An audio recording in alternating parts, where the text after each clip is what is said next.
Arratsaldeon. Comenzamos la anteúltima sesión de este seminario.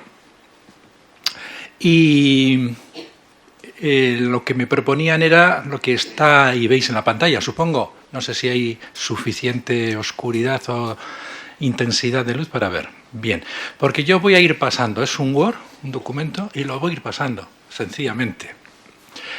Tiene 7 puntos, que son estos. Iglesia, toda ella ministerial. Los ministerios es de quienes pertenecemos, somos parte y hacemos iglesia. Ministerialidad recuperada, pero no completada, en el Vaticano II y en estas épocas de estos 60 años. ¿Qué dice el Vaticano II Concilio de la Iglesia? Pues que es un cuerpo y somos sus miembros, de que somos un pueblo y lo somos por el bautismo, nuestro DNI de ser Iglesia. Hay conceptos diferentes, ya veremos por qué, porque el concilio pues también era un poliedro, milla colore, como decimos hoy en nuestra diócesis.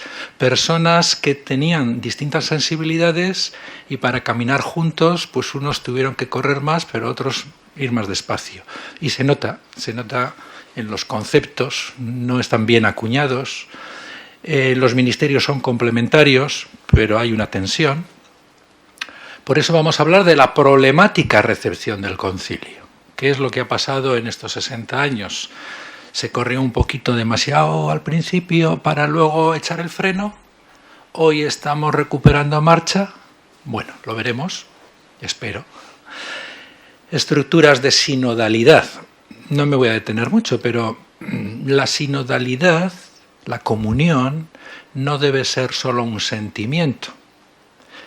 Todos hemos pasado por la época estudiantil, la nuestra o la de otras personas, que cuando te sale mal un examen dices que vas a estudiar para el próximo todo.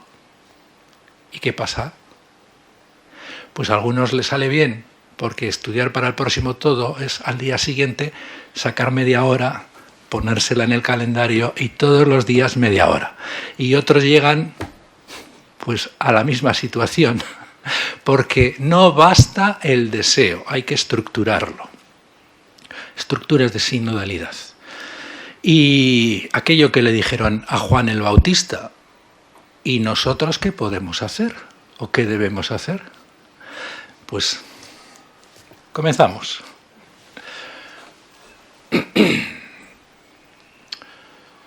Bueno, comenzamos en donde estamos.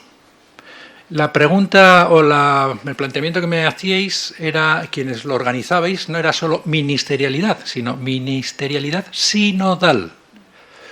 Vale, entonces vamos a partir de lo que dice el título del Sínodo 21-24 para una iglesia sinodal.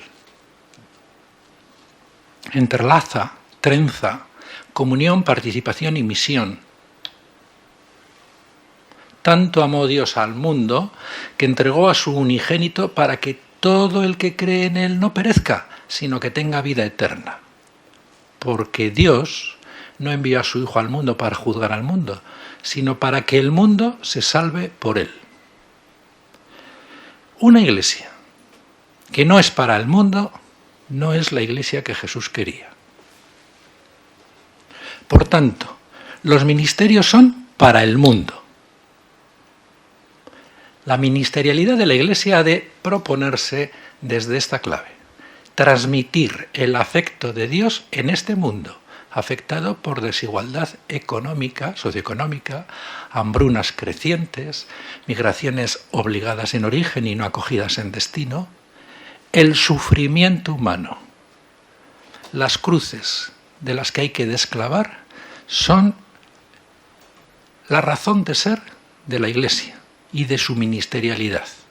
Si nos quedamos dentro y solo vivimos lo nuestro, no estamos haciendo iglesia, no estamos haciendo ministerialidad, no estamos haciendo sinodalidad.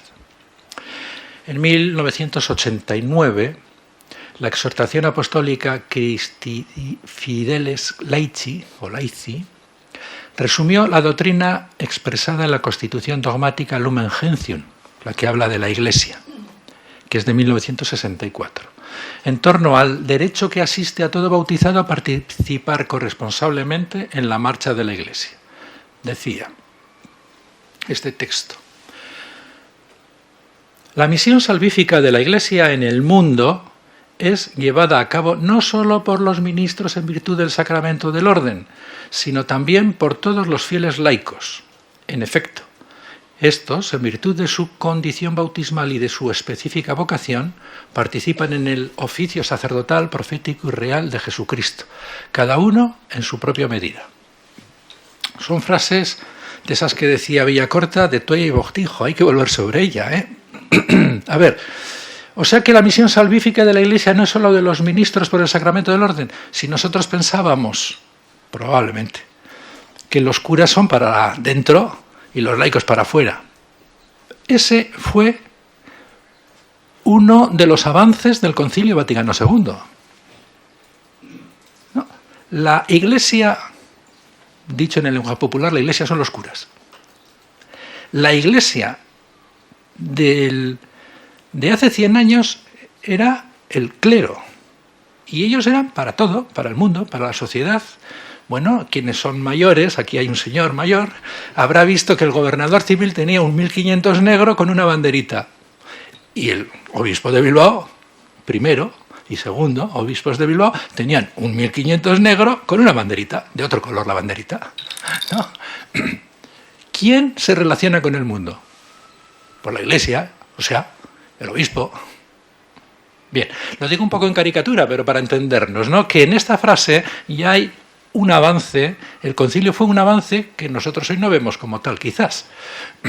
La misión salvífica de la Iglesia en el mundo es llevada a cabo no solo por los ministros en virtud del sacramento del orden, por los ordenados, por el sacramento del orden, sino también por todos los bautizados. Eso ya es un avance. En efecto, en virtud de su condición bautismal y su específica vocación, participan en el oficio sacerdotal, profético y real de Jesucristo, cada uno en su propia medida. Voy a comentar un poquito el subrayado, luego ya veremos más adelante eso de cada uno en su propia medida, que es una ambigüedad. ¿Y cuál es la medida? El concilio aclaró que el modo de participación en el triple oficio de Cristo por parte del laicado no se deriva de los ordenados, sino de la misma inserción bautismal en Cristo. Así, ha dado carta de naturaleza a la dignidad del laicado en la Iglesia y su función en el mundo.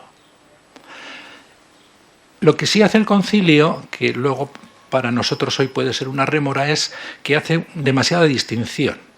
El ministerio ordenado es para la Iglesia intra y el ministerio de los laicos y laicas es para el mundo, ¿no? Para llevarlo, para humanizarlo, para llevarlo hacia el sueño de Dios, el reino de los cielos. Bueno, ¿qué es eso del triple oficio? Mirad, no sé si habéis estado hace poco en algún bautismo.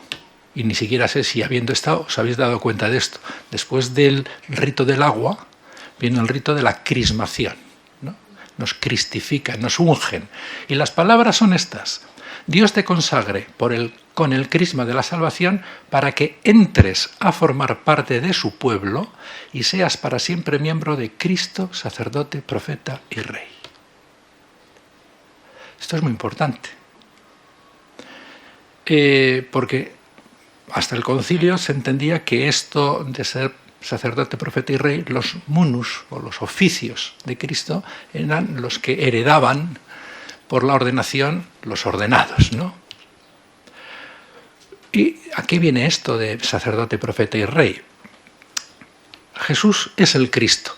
Si escucháis algunas de las lecturas bíblicas de estos días de Pascua, el criterio de Pedro cuando habla de los discursos de Pablo es este precisamente. ¿Por qué afirmamos que el resucitado es el que esperábamos, el Mesías? Porque en él se cumplieron las expectativas mesiánicas de Israel. ¿Y cuáles eran esas? Pues según sensibilidades. Los que decían no tenemos un templo decente, esto es un desastre, el Mesías que venga será un sacerdote que renovará el culto. Pues Cristo es el sacerdote, que con la entrega de su vida hace el culto perfecto, darse por el sueño de Dios a los demás. Y por eso el laico y la laica son sacerdotes, cuando su vida es una entrega por hacer un mundo mejor. Claro que otros pensaban que el Mesías que tenía que venir tenía que ser un profeta. Es que ya no escuchamos la palabra no nos dice nada. Vendrá un profeta que nos hablará clarito de parte de Dios. Y los testigos del resucitado primeros dicen, pues este es el que lo ha hecho. Y otros pensaban que quien tenía que venir era un rey a restaurar aquello. Claro que nuestro concepto de rey no es el mismo, no es el rey que ha venido ahora a montarse en un bribón. Es un rey que es un pastor, el que aglutina a un pueblo siempre tentado de dispersarse, como una unión, pastor. Claro que otros dicen, en un mundo tan desigual, además de pastorear hay que servir, siervo. Detrás de la palabra rey, en la mentalidad del israelita creyente, está el pastor que marcha con el pueblo y lo reúne, y está el siervo que lo sana, que lo cuida. Bueno, pues somos todas y todos los aquí presentes, sacerdotes, profetas y reyes. Tenemos estas tres misiones. Entregar la vida como el sacrificio mejor para la salvación del mundo. Discernir los tiempos, escuchando la palabra de Dios y anunciándola con nuestro testimonio. Y aglutinar. Todos sabemos cuando entra por la puerta una persona y no la que acaba de entrar, que es deliciosa. Excelente. Todos sabemos, es que ha sido una casualidad, Sonia. Cuando entra por una puerta una persona determinada y decimos, ¡ay madre! Hoy tenemos lío. O, ¡qué bien! Hoy vamos a estar a gusto. ¿Nos pasa? Bueno, pues nos toca ser pastores. No de los, ¡ay madre que vamos a tener lío en cuanto entro yo! Sino, ¡qué bien! Y como el mundo está con esa inequidad, ¿no? Pues también hacer de siervos. Y aquí es donde hablamos de la ministerialidad, el servicio. Recuperada en el Concilio Vaticano II, pero no completada.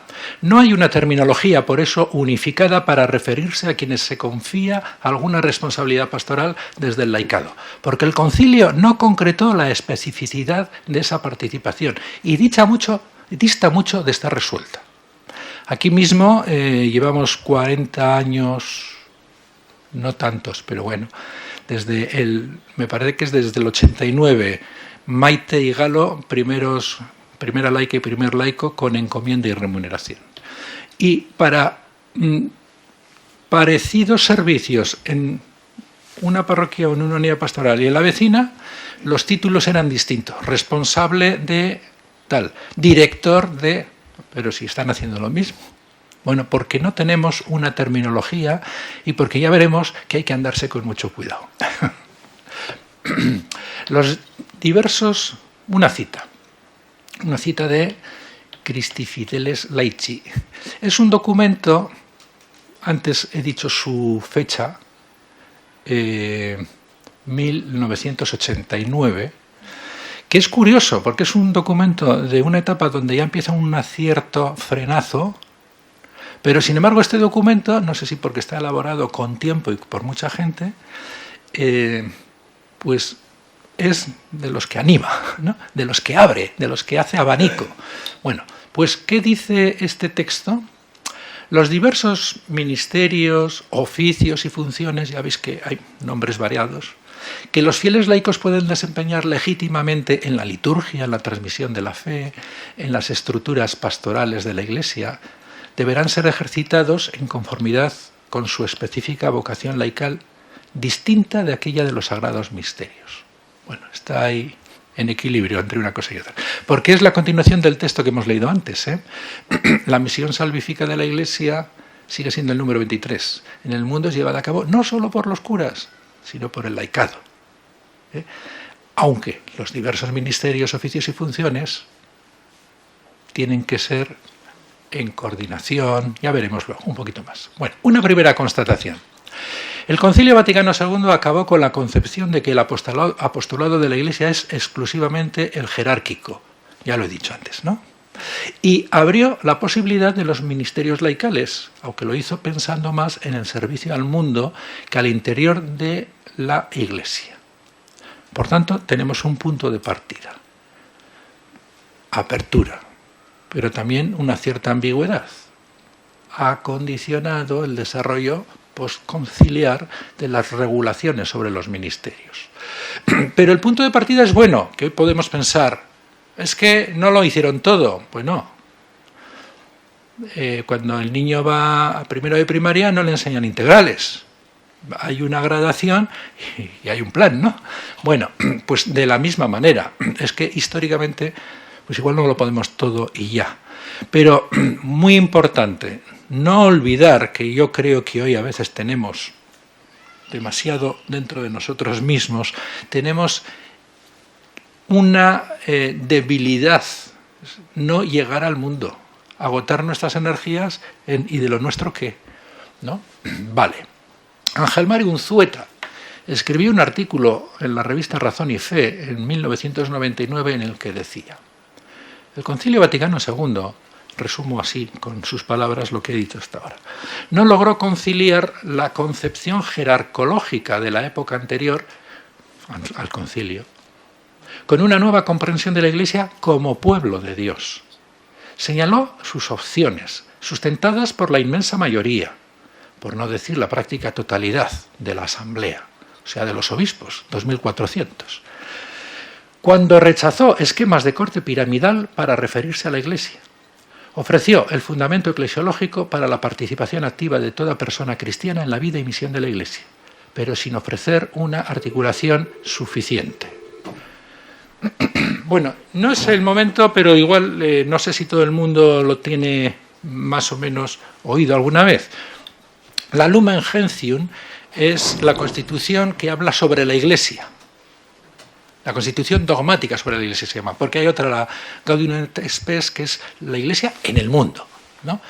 Bueno, y la Lumen Gentium se trabajó durante 2 años y tuvo 6 esquemas, y los primeros los fueron tumbando, fuerza del Espíritu, porque tenía esta idea: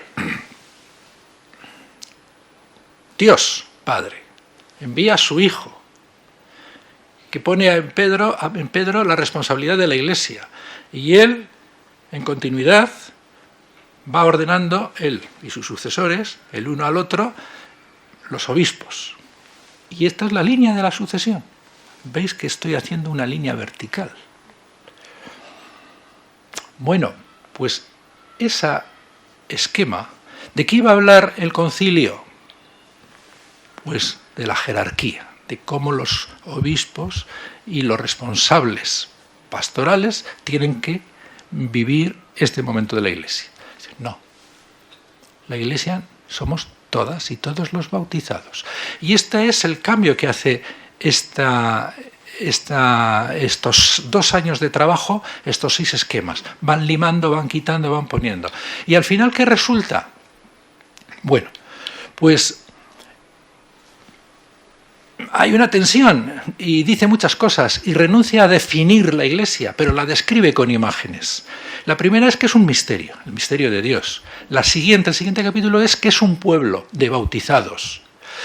Un pueblo de bautizados que no es una masa amorfa, que es como un equipo, cada uno tiene un puesto de juego determinado. Y en este sentido hay unos que tienen la responsabilidad de cuidar que sigamos haciendo lo que Cristo hacía, eso se llama la apostolicidad, ¿no? Y que lo hagamos juntos, la comunión, que es la jerarquía.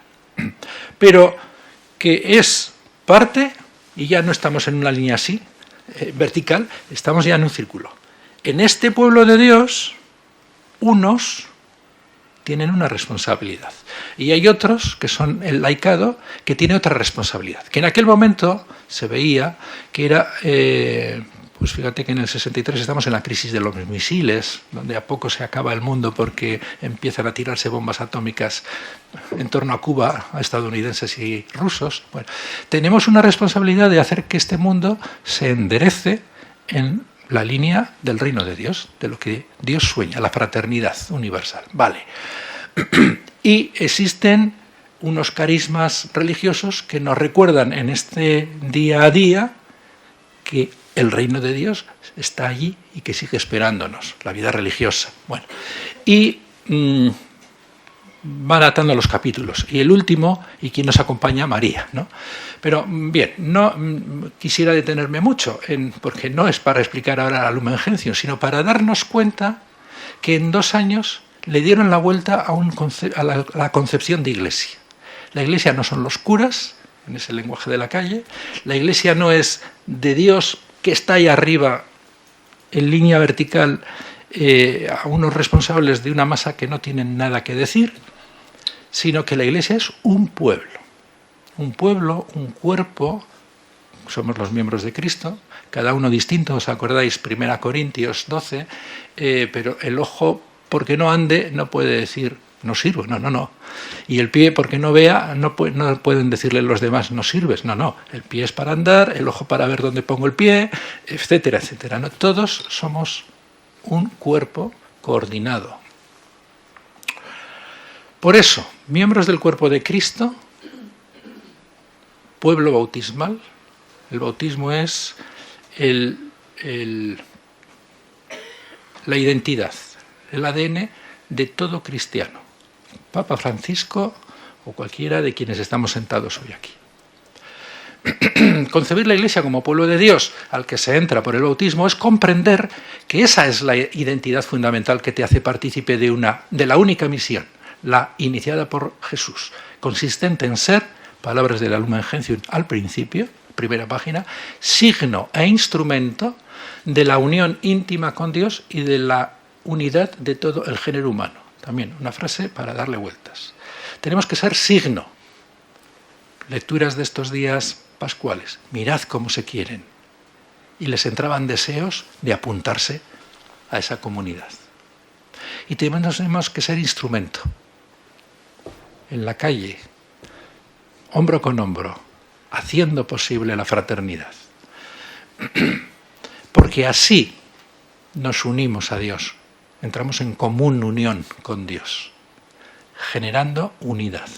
Bueno, entonces, el binomio clero-laicado pues se ha de sustituir por el binomio comunidad-ministerios. Uno de los teólogos que más trabajó, hubo muchos, asesorando a los obispos en aquellos 2 años, uno de ellos fue...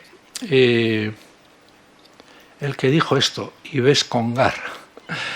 Y él antes del concilio hablaba de clero y laicado, precisamente para sumar al laicado. La Iglesia también es el laicado. Pero tras el concilio, y ya ha aprobado este documento, y Gaudium et Spes, dice no, algo más. Eso ya no lo defiendo.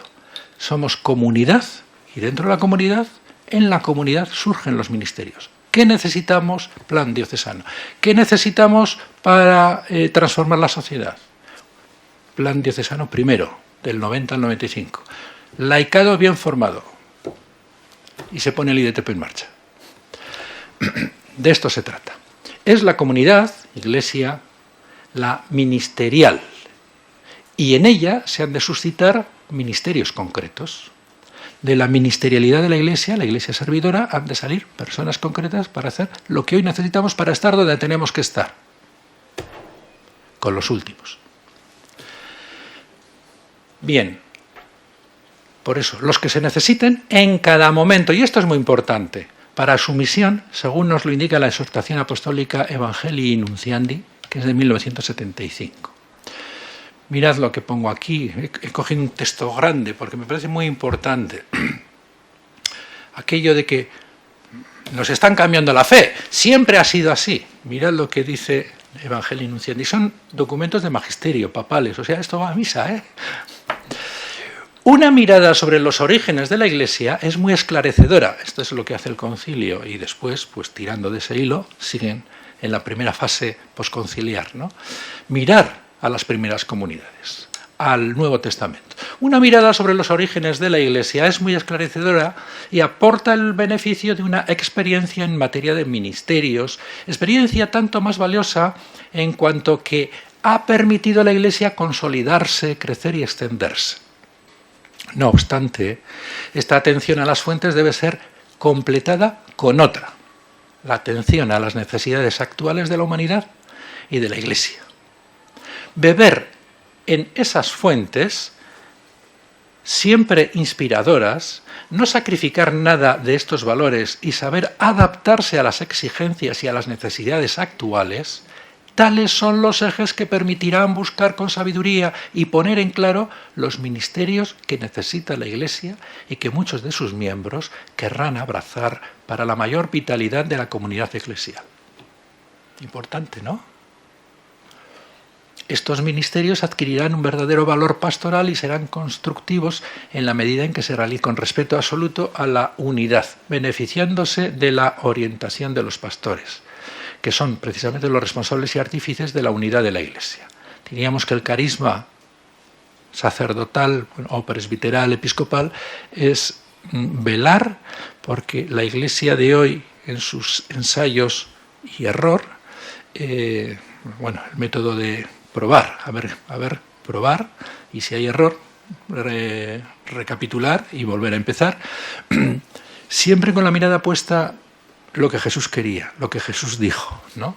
Tales ministerios, nuevos en apariencia, pero muy vinculados a experiencias vividas por la Iglesia a lo largo de su existencia, catequistas, animadores de la oración y del canto, cristianos consagrados al servicio de la palabra de Dios o a la asistencia de los hermanos necesitados, jefes de pequeñas comunidades, responsables de movimientos apostólicos u otros responsables, son preciosos para la implantación, la vida y el crecimiento de la Iglesia y para su capacidad de irradiarse en torno a ella y hacia los que están lejos. Veis que en este documento, 10 años después del concilio, ya está hablando no solo de ministerios para el mundo, ha puesto ejemplos de son ministerios para adentro, pero se supone que para adentro, para animar a la comunidad a que salga. Bueno, conceptos diferentes, ministerios complementarios. La verdad es que no sé el tiempo que tengo, ¿eh? Yo sigo hablando. Uy, entonces voy a ir más rápido, ¿no? Quiero decir, voy a entrar menos. Diaconía. Conceptos diferenciados. Diaconía es el servicio antes que tareas concretas. La Iglesia es diaconal, ¿no? O diaconía. La diaconía de la Iglesia se dice. Hace referencia al ser de la Iglesia y a su misión para el mundo. Servicios. Es otra palabra que se emplea mucho. Hacer un servicio en la Iglesia. Son diferentes tareas realizadas para la edificación de la Iglesia. Desde el carisma, desde un carisma concreto. ¿Y qué es un carisma? Es la gracia que a cada uno el Espíritu concede para el bien común. 1 Corintios 12:7 dice eso. Todo bautizado tiene algún carisma. Tiene alguna habilidad, algo que puede ayudar al bien común, al crecimiento de la comunidad. Es decir, a hacer que la comunidad sea lo que tiene que ser. Misionera, puertas abiertas, solidaria, todo eso. Sí, está ahí. Está escrito un poco deprisa y corriendo, ¿eh? Lo escribí ayer después de cenar, o sea que, bueno, pero bien, habría que limarlo un poco pero estamos en un seminario, es vuestro, claro que sí. Ministerios. Diaconía es una cosa, la Iglesia, o sea, la de cada una y cada uno de nosotros, vivir en la diaconía. Los servicios, bueno, ahí está dicho con palabras más de eclesiología, ¿no? De clase, diríamos, o de teoría. Pero, a ver, una mujer que se brinda a ser catequista o a limpiar la iglesia, a una persona que le pedimos ir a hablar con el ayuntamiento para que ponga las escaleras mecánicas hacia la parroquia que está en el alto y la gente mayor no puede ir. Esos son servicios, eso es un servicio. Espontáneamente me surge ofrecerme o me lo piden y lo acepto. El ministerio es un poquito más. El ministerio es un servicio cualificado. ¿Qué significa cualificado? Que no es mi espontaneidad. He visto la necesidad o me han dicho que hay una necesidad y me apunto este año a ser catequista, mientras están mis hijos. Luego resulta que me quedo, ¿verdad que sí? Bueno, pero el ministerio ya es un servicio cualificado. Está requerido para llevar a cabo las acciones principales de la Iglesia, que son alabar, anunciar y servir, que tienen que ver con los 3 oficios de Cristo. El alabar tiene que ver con el sacerdotal, el anunciar tiene que ver con el profético y el servir con el real, ¿no? Vale. Las 3 cosas que tiene que hacer la Iglesia, y son los 3 retos de los 4 que tenemos en el plan diocesano de evangelización. El cuarto es la comunidad que hace eso. Bueno, ¿qué diferencia a un servicio que también va en esa línea de un ministerio? Que el ministerio es asumido porque me lo pide la comunidad. Y me lo pide con la comunidad para un tiempo y con una preparación. No es ser catequista, por poner un ejemplo. Es ser la coordinadora de la catequesis. O ser la responsable de anuncio y catequesis, diríamos ya hoy, ¿no? Y entonces no es solo yo me llevo bien con el equipo de catequistas, al que entré como una más, pero luego he ido creciendo, me han ido empoderando a ellas, me han pedido que lea, que les diga, que les explique. No, y ahora coordino y busco catequistas y tengo que ir dentro de la unidad a la otra parroquia y a uno el equipo.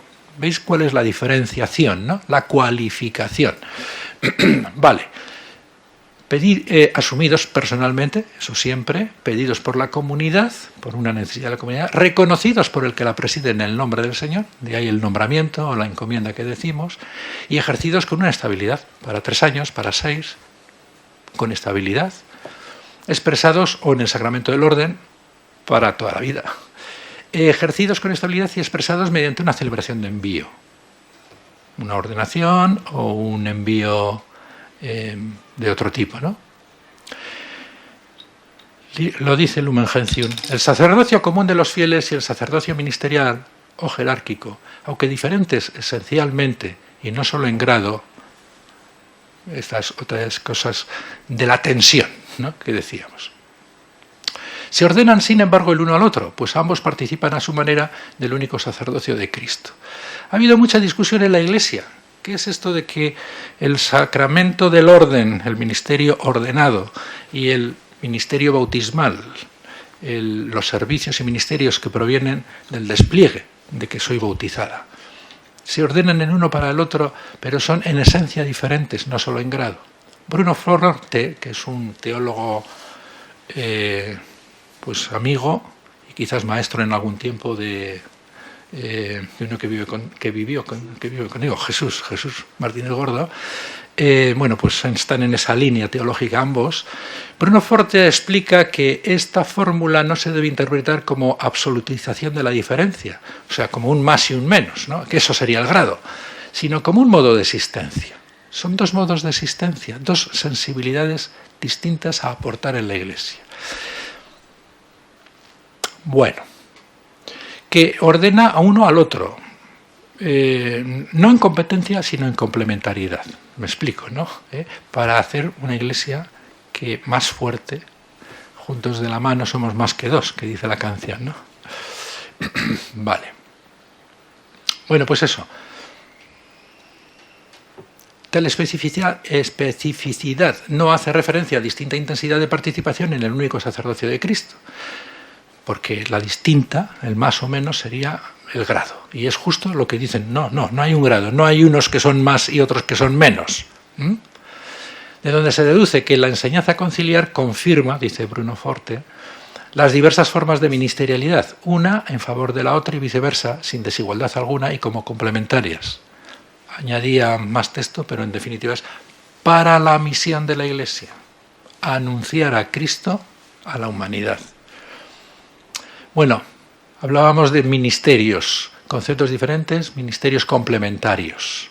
Hay el ministerio ordenado y los ministerios laicales. No voy a entrar mucho, y si tenéis ocasión de escuchar la charla que se os aportó de Serena Nochetti, pues está muy claro, ella abunda más en esto. Ministerio ordenado, episcopado y presbiterado para hacer presente a Cristo pastor que cuida nuestra fidelidad apostólica y nuestra comunión eclesial.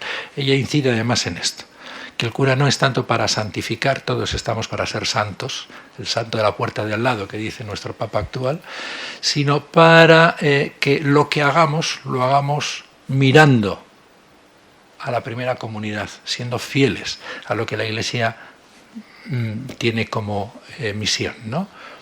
Fidelidad apostólica y comunión, y juntos, no como ejército de Pancho Villa, cada uno, bueno, yo creo que tienen que ir por aquí, ya, pero hay que caminar juntos, lo cual significa, como Noemí y Ruth, que la joven se pone al paso de la mayor y no al que ya, no como Juan el otro día que llegó corriendo antes que Pedro al sepulcro, ¿no?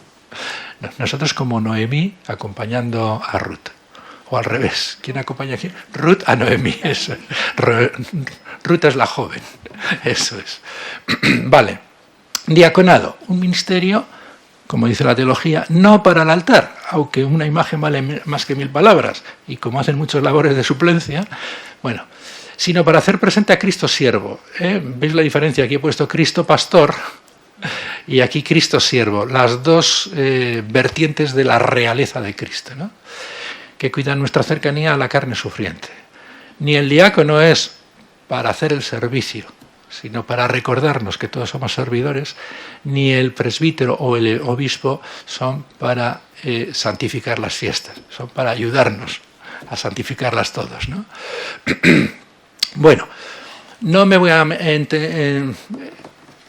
profundizar en este asunto porque me dice Marisa que tengo poco tiempo, pero detrás de las palabras sacerdote, presbítero, cura, pues hay mucha carga. Todos tenemos una ideología, todos tenemos una concepción de iglesia, todos tenemos un acento más en Cristo, más en la comunidad, más en el espíritu.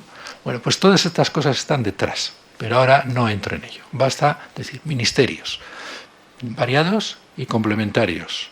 Y que no olvidemos para qué. Para la misión, que es el mundo que Dios quiere salvar. Porque tanto amó Dios al mundo, primera entrada ha sido con una palabra de Dios, ¿no? Ministerios laicales. Bueno, hay los instituidos y los reconocidos. Los instituidos son poquitos, acolitado, lectorado y catequistas ahora. Y hay una gran evolución desde Ministeria Quaedam, que es de 1972, que quita...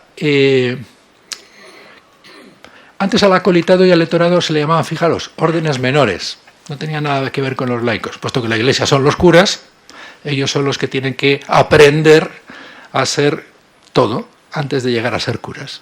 Y entonces, el acolitado, que es el servicio al altar, el monaguillo, el lectorado, el lector, el salmista, el catequista también de alguna manera, el que trabaja la palabra de Dios, la cuida, la mima y la ofrece. Eran órdenes menores. Con esta instrucción de Pablo VI lo que hace es decir, no, estos son de esos múltiples oficios que leíamos en el Nuevo Testamento. Unos son doctores, otros son inspirados para servir, otros para hablar, otros para... Pues vale. Órdenes no, ministerios laicales. Lo que pasa que en la práctica, pues prácticamente todo el mundo que ha pasado por ellos, pues en nuestra iglesia de Vizcaya, casi todo el mundo son, aunque sean ministerios laicales, los que van a ser curas. Cuando al actual obispo y a mí, y a Javi Oñate, que ha sido director de esta casa, y a Xavier Escauriaza, nos dieron estos ministerios en la zona minera, dieron a, si nosotros éramos 5, pues a otras 5 personas, laicas y laicos de la zona. Uno para la economía, otro para varias cosas. Porque entendíamos que había que hacerlo así. Lo que pasa es que no hicimos, ¿cómo se dice ahora? Esto de los youtubers que hacen, no virilizamos la cosa, ¿no? Bueno, viralizamos la cosa. Vale. Pero es importante esto.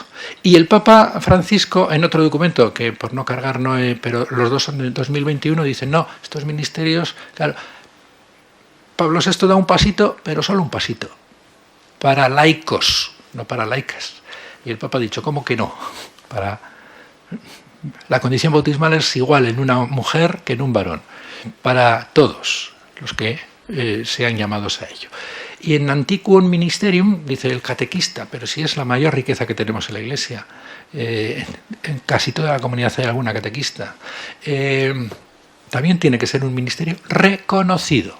Es decir, tendría que tener una formación homogeneizada más o menos por el IDTP, hablando aquí en nuestra diócesis, tendría que tener un reconocimiento, tendría que tener una petición de la comunidad. Creemos que entre nuestras catequistas hay que pedírselo a esta. Probablemente ya está haciendo lo que...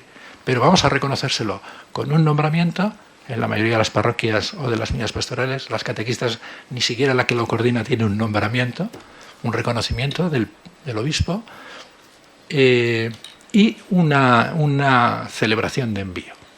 Va habiendo cambios, aunque sean muy lentos. Y luego, en función de las concepciones de Iglesia, va habiendo pues, tensión. Por ejemplo, hace un año, por estas fechas, desde la Conferencia Episcopal se pasó unas encuestas a las diócesis para que dijeran si estos ministerios tenían sentido, qué sentido tenían, si los íbamos a poner en práctica o no.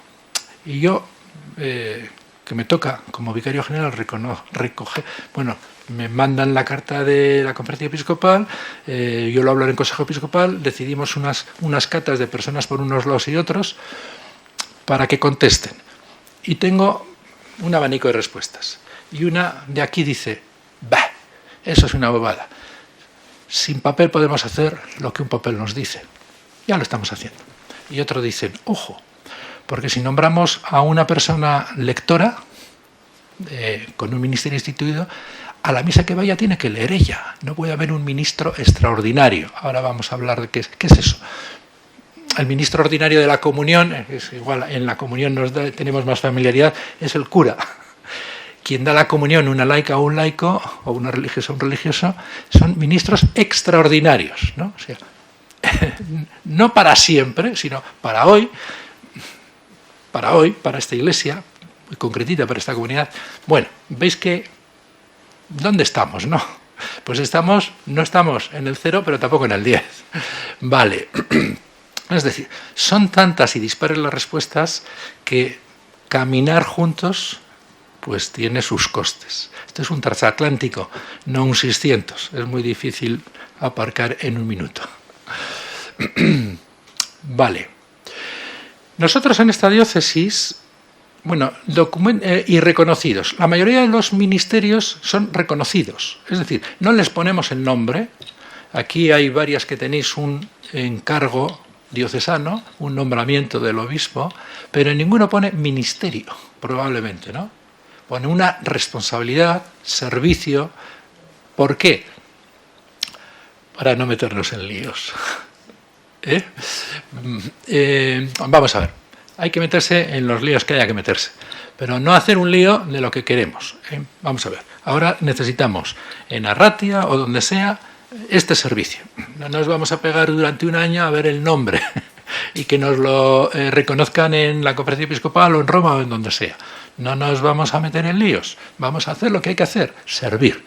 Vale, bueno, se pueden tener opiniones distintas, pero así es como lo hemos vivido aquí. Entonces, en nuestra iglesia local, los reconocidos son muchos. Y últimamente ha habido, bueno, hace 10 años, un cambio muy importante de responsables de un área de la pastoral concreta a la globalidad. Esto es un lío, un riesgo, y quizás algo que, bueno, vamos a seguir leyéndolo, porque en lo que explica el documento que salió del Consejo Episcopal en 2012 y que ahora estamos revisando, porque queremos darle un empujón y una evolución. Esto dice el documento, dice más cosas, pero bueno, la Asamblea Diocesana recoge un poco así de dónde venimos. La Asamblea Diocesana, estamos hablando del año 84, 83, 84, acogió e impulsó la propuesta del concilio. Junto a presbíteros y diáconos, mujeres y hombres en su condición laical llevan a cabo tareas y asumen responsabilidades en la catequesis, la liturgia, la economía, el servicio socio-caritativo y otros ámbitos pastorales. Se refieren normalmente a un ámbito específico y no tanto a la globalidad, que recae en el ministerio ordenado. Normalmente dice, el cura es el que tiene que preocuparse del todo de la Iglesia en una parroquia. Y quien está encargado del área de anuncio y catequesis, pues de eso, pero no tiene su preocupación, no tiene que llevarse a la cama si Cáritas está funcionando bien, por decir algo, o si la economía de la parroquia va mal. A ver, como uno más tendrá que ser solidario con esas preocupaciones de la comunidad toda. Pero quien tiene que moverse para ver cómo solucionamos esto es el ministro responsable de la globalidad, el cura. Vale. Esto es lo que hay. Ahora, mirad. El proceso de remodelación que se lleva a cabo en la diócesis, estamos hablando en 2012, discernido bajo la guía del Espíritu, está conduciendo a un replanteamiento del servicio ministerial y pastoral.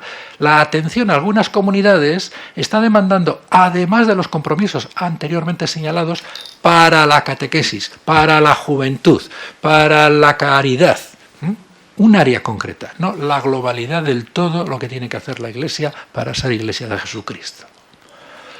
Está conduciendo un replanteamiento del servicio ministerial y pastoral. La atención a algunas comunidades está demandando, además de los compromisos anteriormente señalados, la figura de una persona que aquí se denomina referente parroquial. El servicio del referente parroquial en la diócesis de Bilbao brota de la necesidad de animación pastoral de numerosas parroquias en las que el presbítero que las preside no puede estar presente con la asiduidad necesaria. De este modo, el referente parroquial coopera en la cura pastoral del presbítero, con el fin de que la comunidad parroquial pueda celebrar y vivir su fe. Bueno, no tengo ya mucho tiempo, ¿no? Estoy afuera, entonces me voy. A ver, es que son cosas que, claro, somos Iglesia de Vizcaya en comunión con la Iglesia toda, con las diócesis vecinas y la de Tenerife también, ¿no? Entonces, claro, son aportaciones a la renovación de la ministerialidad de la Iglesia y reclaman una institucionalización. Pero hemos de sortear la tensión entre cooperación, delegación y despliegue de la potencialidad bautismal. Esto da para otra hora, pero no tengo, Marisa no me da. A ver, la idea es delegación del ministerio ordenado. Como él no llega, suplo por delegación. O es algo que corresponde a mi ser bautismal, no al mío, sino a la mayoría de vosotras. Es algo que no depende de que me lo delegue nadie, aunque sí depende de que la comunidad me lo pida porque lo necesita y me lo refrende, porque para eso está el pastor, para la comunión, ¿no? Bueno, pues aquí hay también, es parte de por qué en la Iglesia ha habido esa goma. A veces vamos rápido y parece que todo va a salir y después, bueno, bien, no me voy a meter mucho. Es la problemática de recepción del concilio. Ha habido muchos dimes y diretes, planteamientos que han condicionado las regulaciones de los ministerios por el riesgo de posible confusión entre el ordenado y el no ordenado. Son dos ministerios esencialmente distintos, no ni más ni menos, sino que tienen una función distinta en la estructura de la Iglesia. Y claro, frases como estas que oímos en la calle y quizás hemos dicho, en la medida en que realizan parecidas tareas, salvo la administración de los sacramentos, no se hace a estos laicos unos curas. Y en la medida en que el presbítero está menos presente en comunidades determinadas y solo aparezca para administrar sacramentos, lo específico del ministerio ordenado no será únicamente la función de santificar, o sea, ser sacerdote y no presbítero. Vale. ¿Se entiende? Sí. A veces decimos la misa de Ana. Ah, pues preferimos la misa de Ana que la de quien sea, ¿no? La del cura. Es más animosa, más... A ver, pues ese tipo de cosas es lo que ha hecho que en Roma se asustasen en algún momento determinado. Entre la Evangelii Nunciandi del 75 y Christi Fideles Laici del 89, que trabajaron bastante el desarrollo de la corresponsabilidad. Ya habéis visto en Evangelii Nunciandi cómo vamos a buscar ministerios necesarios y vamos a por ellos. El Código de Derecho Canónico hace una lectura restrictiva del concilio. Es una lectura de una de las sensibilidades, la minoritaria. Y dice, no. Nada de despliegue de potencialidades bautismales. Cuando no hay más remedio, eso es un ministro extraordinario. El otro día me dijo una laica, refiriéndose a una religiosa, que el cura de su pueblo, un día que había habido una concelebración, le dijo, el mes pasado, este mes, como hoy hay varios curas, no hace falta que tú des la comunión. ¿No? Hay detrás una lectura de este tipo, la del Código de Derecho Canónico, la de Ecclesiae de Misterio. Sí.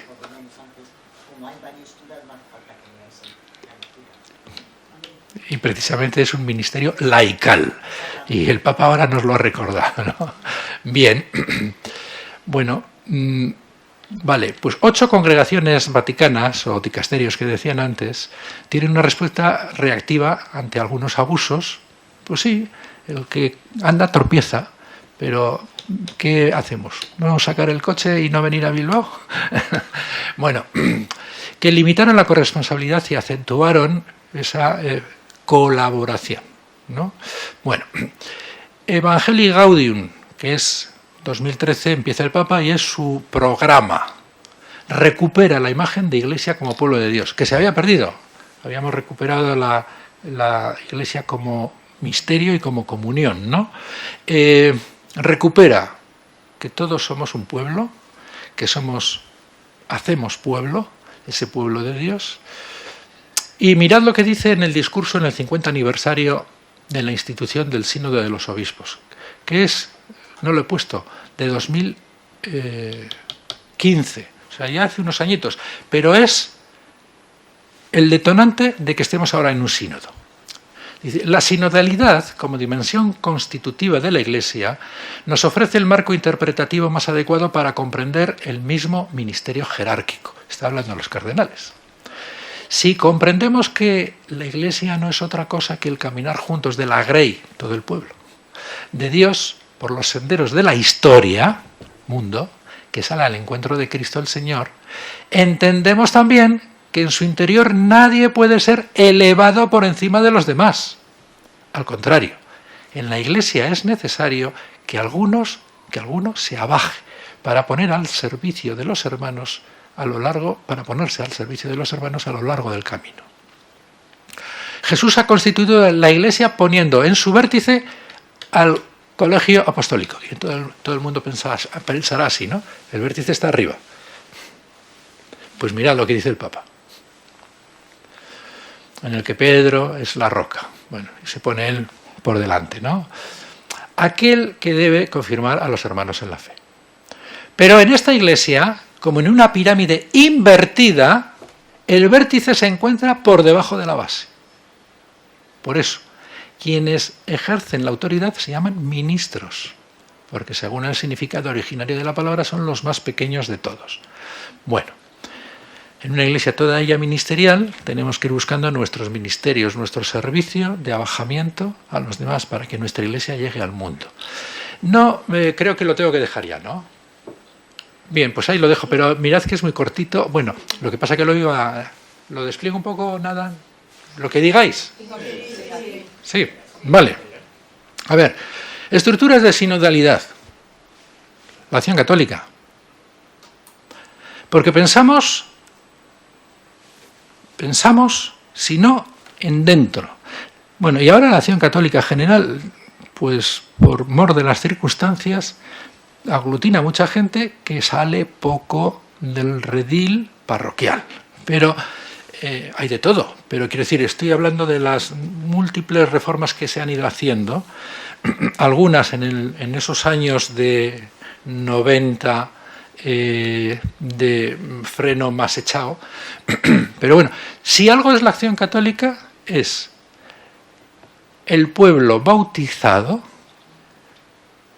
tiene una presidenta o un presidente elegido por ese pueblo para representarlo. Es ese pueblo que dice, desde mi fe, que cultivo en la parroquia y discierno dónde hay que estar, estoy en las grietas del mundo, en la concejalía del pueblo, en la reivindicación de la seguridad social o de Osakidecha de mi barrio.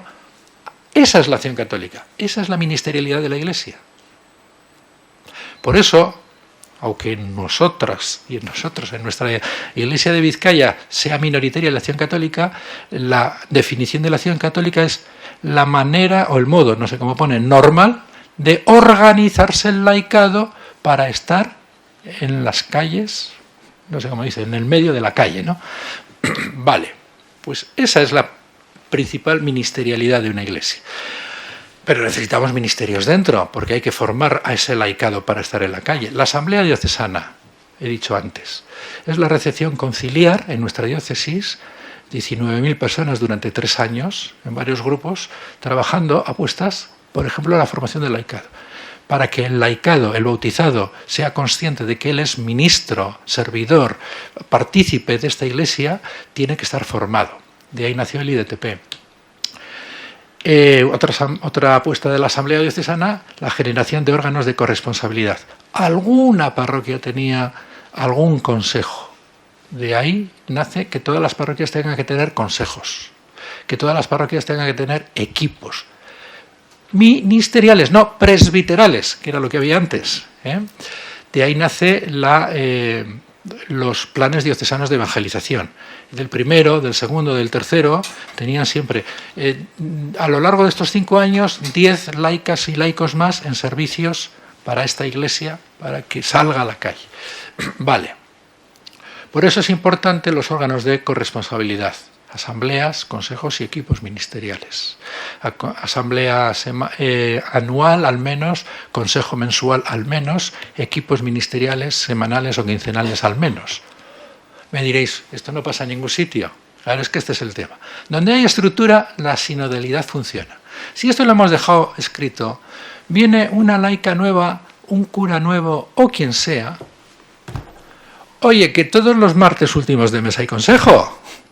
Que falta una semana y no has enviado el orden del día. Donde hay estructura, la sinodalidad funciona. Qué importante es tener estructura. Dejar atadas algunas cosas. ¿Qué debemos hacer? La prueba del algodón para los servicios intraeclesiales es plantearlos para ayudar a la Iglesia a incidir en su servicio al mundo. Juan Mario Uriarte, en un artículo que se titula La adhesión a la Iglesia en nuestros días, que es de 2012, dice, sorprende la desproporción entre el número de cristianos insertados en sus ambientes profesionales, comerciales, intelectuales, artísticos, deportivos, y la escasa temperatura de humanismo y de evangelio que en estos ambientes se detecta. ¿Qué es lo que falla? Conciencia, formación, ambas cosas, espíritu. Las grandes líneas renovadoras del Concilio Vaticano II en torno a sinodalidad necesitan encontrar espacio. Ensayarlas con sabiduría espiritual y fortaleza evangélica es lo que nos toca. Si recuperáis, no sé si la habéis oído hasta el final, porque es más de 1 hora. ¿La enviaste? Sí, la enviasteis, sí. Está enviada por... se la envió Estrella. Al final dice unos posibles pasos. ¿En qué tendríamos que apostar para que salga? Pues bueno, no lo repito yo porque lo tenéis ahí. Pero sí que, como he empezado con la palabra de Dios, que es a la que tenemos que acudir siempre, me parece que Moisés es un buen espejo en el que mirarnos. ¿Os acordáis que Moisés, rescatado de las aguas del Nilo, fue criado entre algodones en el palacio? Pero un día se le ocurrió salir. Y cuando era mayor ya fue a donde estaban sus hermanos y los encontró transportando cargas y vio como un egipcio mataba a un hebreo, uno de sus hermanos. Miró a un lado y a otro y viendo que no había nadie, mató al egipto y lo enterró en la arena. Bueno, ya sabéis que tuvo que salir corriendo, porque los mismos hermanos al día siguiente le dicen, ¿qué vas a hacer con nosotros lo mismo? Se sabe. Y tuvo que irse. Bueno, pues a mí me parece que nosotros tenemos algo de Moisés. A veces queremos las cosas y a veces no las hacemos evangélicamente. Tenemos claro que hay que ir por allí, pero igual el ritmo no es el que hay que ir. No importa. El que anda tropieza. Dios sale a su encuentro. Lo dice, ya con este no quiero nada. El clamor de los hijos de Israel, es el Señor el que le habla en la zarza.